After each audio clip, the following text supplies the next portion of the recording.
मेरा नाम अमरेश सर है, अमरेश कुमार झा। मैं संकल्प एजुकेशन बिलासी टाउन में फिजिक्स का टीचर हूँ। ठीक है, काफ़ी सालों से पढ़ाते आ रहा हूँ। आज क्लास 11 के लिए ये एक इंट्रोडक्शन वीडियो है, क्योंकि क्लास 11 में जब भी स्टूडेंट आते हैं तो उनको अलग अलग सब्जेक्ट में अलग अलग परेशानियां होती हैं। तो मेरी कोशिश ये रहेगी, चूँकि मैं फिजिक्स का टीचर हूँ, तो मेरी कोशिश ये रहेगी कि ये इंट्रोडक्शन क्लास में आप लोगों को कुछ ऐसी जानकारियाँ दे सकूँ जिससे आप लोगों को फिजिक्स में डर नहीं लगे।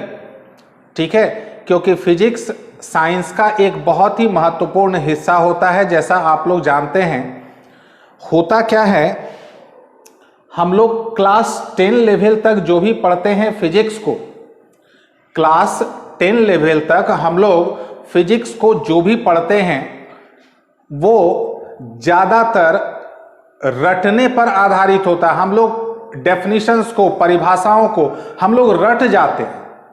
ठीक है, और क्लास 10 तक काम चल भी जाता है। अधिकांश विद्यार्थी रट जाते हैं, कुछ विद्यार्थी कंसेप्ट भी लेते हैं। ठीक है, तो ऐसे सिचुएशन में समस्या, सबसे बड़ी समस्या होती है झारखंड बोर्ड और बिहार बोर्ड के विद्यार्थियों को, क्योंकि क्लास 10 तक उनका जो फिजिक्स का सिलेबस होता है बहुत संकुचित होता है, बहुत थोड़ा होता है। अचानक क्लास 11 में, क्लास 12 में आकर के वो पूरा का पूरा सिलेबस फैल जाता है। तो थोड़े विद्यार्थी उस जगह पर थोड़ी सी परेशानी जो है वो महसूस करते हैं।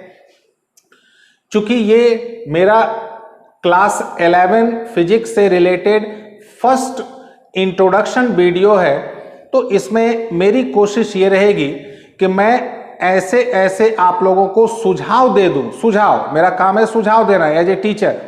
मैं ऐसे ऐसे सुझाव दे दूं जिससे आप लोगों का सबसे पहला तो एक डर हट जाए, नंबर 1। नंबर 2, एक जो जिज्ञासा, इंटरेस्ट है, क्यूरियोसिटी है, वो थोड़ा डेवलप हो जाए। क्योंकि हम लोग साइंस से जितना डरेंगे, साइंस के 3 मेन फील्ड होते हैं, फिजिक्स, केमिस्ट्री और बायोलॉजी।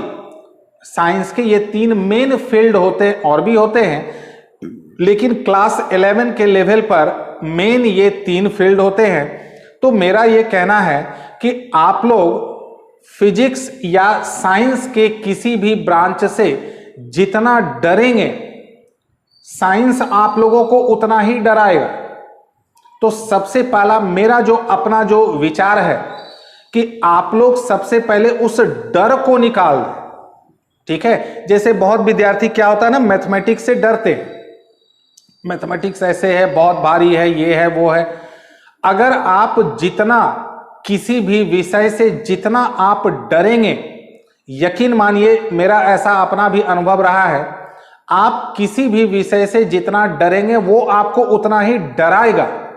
और आप किसी भी विषय से जितना निडर होते जाएंगे, आपका डर जो है वो बिल्कुल खत्म होने लगेगा। तो मेरा पहला सुझाव यह है कि आप लोग दिमाग से विज्ञान यानी साइंस, मैं तो फिजिक्स की बात करूंगा, आप लोगों को फिजिक्स से रिलेटेड दिमाग में जो भी डर है, सबसे पहले उस डर को निकाल दें। क्योंकि जब तक आपके दिमाग में वो डर मौजूद रहेगा, आप लोग सब्जेक्ट को, फिजिक्स को समझ नहीं पाएंगे। और जब समझ नहीं पाएंगे तो जो एक इंटरेस्ट होना चाहिए वो डेवलप नहीं होगा। ठीक है, तो मेरा पहला सजेशन आप सभी विद्यार्थी जो भी इस वीडियो को देख रहे हैं, मेरा पहला सजेशन है कि आप लोग सब्जेक्ट से डरे नहीं, निडर हो जाए। ठीक है, निडर हो जाए। उसके बाद फिर आपका मेहनत, आपके टीचर का मार्गदर्शन, वो दोनों जब मिलेगा तो वो जो थोड़ा बहुत अगर डर बच भी गया, उसको भागना ही होगा। ठीक है, आपकी मेहनत, ठीक है, आपकी लगनशीलता और टीचर का सहयोग, आप लोग ध्यान रखेंगे इस चीज को, ये दोनों जब मिलता है तो जो भी बचा खुचा डर दिमाग में होता है सब्जेक्ट को लेकर के, उसको भागना ही होता है। ठीक है, आप नहीं भी चाहेंगे फिर भी वो भागेगा। तो आप लोग एक सुझाव तो मैंने दे दिया कि आप लोग डर को पहले निकाल दें, ठीक है। दूसरा सुझाव, क्योंकि क्लास 10 के लेवल के फिजिक्स में और क्लास 11 के फिजिक्स के सिलेबस और उसके लेवल में एक बहुत बड़ा फर्क होता है, ठीक है, एक बहुत बड़ा फर्क होता है। क्लास 10 का जो फिजिक्स का सिलेबस है बहुत ही संकुचित है, और सबसे बड़ी दिक्कत क्या होती है, मैं उस दिक्कत को समझता हूं। सबसे बड़ी दिक्कत क्या होती है कि विद्यार्थियों ने जो क्लास 9 में पढ़ा है वही विस्तृत रूप में एक्सटेंडेड फॉर्मेट में आ जाता है क्लास 11 में। स्टूडेंट क्लास 9 के टॉपिक को ऑलमोस्ट दिमाग से निकाल चुके होते हैं, सब नहीं, अधिकांश विद्यार्थी दिमाग से निकाल चुके होते हैं। अचानक से क्लास 11 में फिर उनको क्लास 9 के टॉपिक से जैसे ही पाला पड़ता है, थोड़ी सी परेशानी वहां पर खड़ी हो जाती है, ठीक है। तो मेरा सुझाव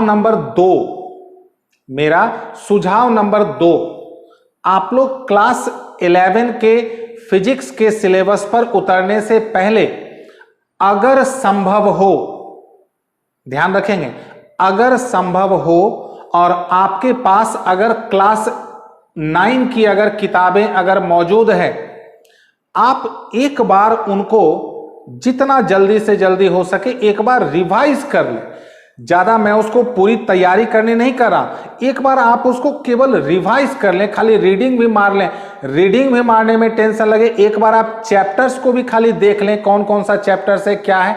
एक बार आप खाली उसको अगर 1 से 2 दिन में भी अगर आप उसको रिवाइज कर लेते हैं, क्लास 11 में यकीन माने आपको बहुत मदद मिलेगी, ठीक है। तो सुझाव नंबर 1 क्या था, सबसे पहले आप लोगों को दिमाग से फिजिक्स का डर को निकालना है। सुझाव नंबर 2, ठीक है, क्लास 11 के लिए क्लास 9 के बुक को एक बार संक्षेप में ही सही, जैसा जिसको अपना इच्छा हो, ठीक है, एक बार उसको देख जाए। अब कुछ विद्यार्थी की परेशानी होती है कि मेरे पास किताब नहीं है, कहीं इधर चला गया, कहीं उधर चला गया, मैंने उसको दे दिया, उधर चला गया। तो अगर उपलब्ध हो, मैंने बार बार रिपीट किया, अगर उपलब्ध हो तो आप उसको एक बार रिवाइज कर लें। 1 दिन हो, 2 दिन हो, 3 दिन हो, ये आपकी क्षमता पर निर्भर करता है। तो सुझाव नंबर 2 उम्मीद है आप लोगों को समझ में आ गया होगा। सुझाव नंबर 3, ठीक है, सुझाव नंबर 3 क्या है, क्लास 11-12 के लिए फिजिक्स के लिए आपकी जो मैथमेटिक्स पर पकड़ है, मैथमेटिक्स पर आपकी पकड़, मैं ये नहीं कहूंगा बहुत मजबूत, लेकिन मैं ये जरूर कहूंगा कि मैथमेटिक्स पर पकड़ एक बढ़िया होना बहुत जरूरी है, ठीक है। मैथमेटिक्स पर आपकी पकड़ जो है, मैं फिर रिपीट कर रहा हूं, मैं ये नहीं कहूंगा कि मजबूत या बहुत मजबूत होना है, लेकिन मैथमेटिक्स पर आपकी पकड़ एक अच्छी होनी बहुत जरूरी है। क्योंकि क्लास 11 और 12 का जो फिजिक्स का सिलेबस है उसमें मैथमेटिक्स जो है वो काफी उसका इनपुट्स है, तो आपकी पकड़ मैथमेटिक्स पर अच्छी होनी चाहिए। अब जैसे ही मैंने ये तीसरा सुझाव दिया, कुछ विद्यार्थी परेशान हो गए कि मैथमेटिक्स तो बहुत बड़ा है, उतना बड़ा मैथमेटिक्स, उतना बड़ा जो है पूरा अलग अलग mathematics, algebra, trigonometry, geometry, trigonometry, सब पर कैसे पकड़ बनाई जाए। तो उसके लिए मैं एक छोटा सा आप लोगों को टिप्स दे देता हूं, ज्यादा परेशान नहीं होना है। मैथमेटिक्स में थोड़ा अलजेब्रा पर पकड़ रखना है, थोड़ी सी ट्रिग्नोमेट्री पर पकड़ रखनी है, बहुत ज्यादा नहीं। और एक नया जो मैथमेटिक्स आएगा, 2 मैथमेटिक्स के फील्ड आपको 11 में मिलेंगे। एक होगा आपको कैलकुलस, मैथमेटिक्स का पार्ट है जो कि क्लास 12 में है, 11 में नहीं के बराबर है। दूसरा आपको जिससे पाला पड़ेगा मैथमेटिक्स का जो पार्ट है उसका नाम है वेक्टर, यानी सदिश। नाम सुना हुआ आप लोगों का, पढ़ा हुआ ज्यादा नहीं है। ये 2 पार्ट से आप लोगों को पाला पड़ेगा क्लास 11 में ही, कैलकुलस और वेक्टर। बाकी मैथमेटिक्स की जितनी भी बातें इस्तेमाल होगी क्लास 11 के फिजिक्स में, यकीन मानिए वो सभी आप लोगों का पढ़ा हुआ है, ठीक है, सभी पढ़ा हुआ, अब भूला हुआ भी नहीं होगा, ठीक है, आप लोगों का भूला हुआ भी नहीं है, सभी का पढ़ा हुआ। तो अब सवाल उठता है सुझाव नंबर 3 जैसे दिया गया कि मैथमेटिक्स पर पकड़ होनी चाहिए, उसमें मैंने आप लोगों को अभी क्या बताया, 2 नए ब्रांच मैथमेटिक्स के फिजिक्स में इन्वॉल्व होते हैं, वेक्टर और कैलकुलस। तो आप लोगों को टेंशन हो जाएगा, ये तो मैथमेटिक्स का नया चीज है, हम लोगों ने पढ़ाई नहीं है। तो उसमें क्या होता है कि ये जो दोनों मैथमेटिक्स का पोर्शन है, ये आमतौर पर क्लास 11 में फिजिक्स के टीचर को ही पढ़ाने होते हैं, इसलिए आप लोग घबराए नहीं, ये हम लोगों के रेंज में आ जाता है, क्योंकि हम लोग अगर कैलकुलस और वेक्टर को नहीं पढ़ाएंगे तो हम लोग क्लास 11 में फिजिक्स के सिलेबस को आगे हम लोग नहीं ले जा सकते हैं। बात समझ में आ गई? तो 3 सुझाव मैंने क्या क्या दिया, मैं फिर से रिपीट कर रहा हूं। सुझाव नंबर 1, आप लोग विज्ञान यानी साइंस का डर जो है वो दिमाग से निकाल दें। सुझाव नंबर 2, ठीक है, कि आप लोग, ठीक है, आप लोगों के पास जो भी क्लास 9 का जो भी बुक्स अवेलेबल है, अगर है आप उसको एक बार रिवाइज कर लें। और सुझाव नंबर 3, मैथमेटिक्स का थोड़ा सा मैथमेटिक्स पर आप लोगों की पकड़ होनी चाहिए। अभी भी आप लोगों के पास मौका, छोटा मोटा जो मैथमेटिक्स होता है, ट्रिग्नोमेट्री, अलजेब्रा है, ये सबको एक बार आप लोग 2 4 5 दिन लगते हैं, ज्यादा नहीं लगते हैं, फॉर्मूला वगैरह को एक बार देख जाएं, ठीक है। अब सुझाव नंबर 4 और आखिरी सुझाव, चौथा और आखिरी सजेशन क्या है कि आप लोगों के दिमाग में अभी तक, मेरा तो जैसा अपना मानना है कि आप लोगों के दिमाग में अभी तक वो रटने वाली टेंडेंसी मौजूद है। यकीन माने क्लास 11-12 में आप लोग रट करके साइंस को आगे नहीं ले जा सकते, आप लोगों को रटना कम है, ठीक है, कुछ जगह पर रटना भी होगा, हम लोग उस जगह पर बताते हैं कि देखो जी इस जगह पर रट लेना, लेकिन ऐसा बहुत कम जगह होता है। आप लोगों को अब जो अपना पढ़ने का तरीका है वो बदलना होगा, क्लास 9-10 से बिल्कुल बदलना होगा। अब हम लोगों को रटने की बजाय कंसेप्ट जिसको कहते हैं समझने पर जोर देना होगा।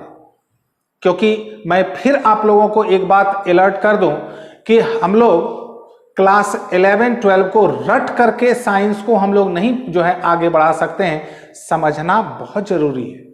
तो सुझाव नंबर 4 मेरा क्या था कि आप लोग दिमाग में सेट कर लें कि अब हम लोगों को फिजिक्स को रटना नहीं है, समझना है, ठीक है।